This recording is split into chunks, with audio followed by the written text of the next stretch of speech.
Hey there guys, my name is Marcus, and in this video I'm going to show a simple way how you can easily change scope in Battlefield 2042. So what you want to do is pretty simple and pretty easily. You just want to press T. So press T, hold T, and then you can easily change that to whatever you want, right?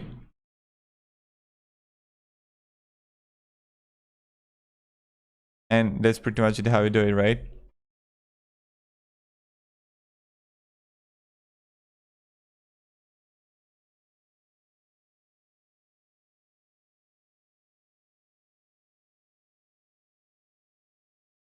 And that's how we do it.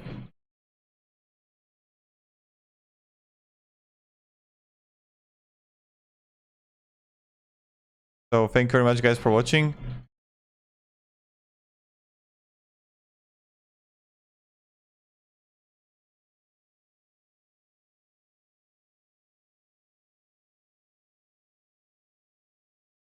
Yeah, I killed him.